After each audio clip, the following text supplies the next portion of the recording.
एक बार भगवान बुद्ध जेतवन विहार में रह रहे थे। भिक्षु चक्षुपाल भगवान से मिलने के लिए आए थे।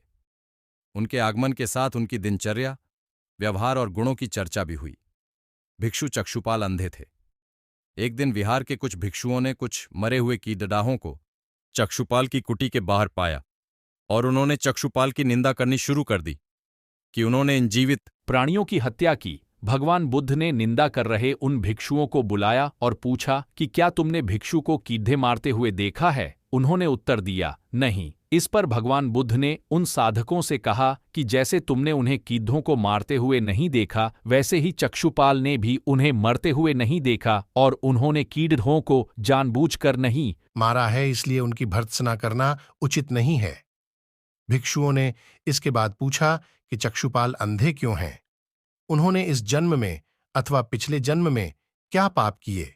भगवान बुद्ध ने चक्षुपाल के बारे में कहा कि वे पूर्व जन्म में एक चिकित्सक थे। एक अंधी स्त्री ने उनसे वादा किया था कि यदि वे उसकी आंखें ठीक कर देंगे तो वह और उसका परिवार उनके दास बन जाएंगे।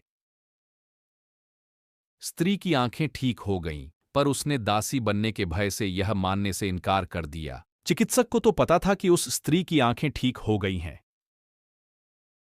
वह झूठ बोल रही है। उसे सबक सिखाने के लिए या बदला लेने के लिए चक्षुपाल ने दूसरी दवा दी। उस दवा से महिला फिर अंधी हो गई। वह कितना ही रोई पीटी, लेकिन चक्षुपाल जरा भी नहीं पसीजा।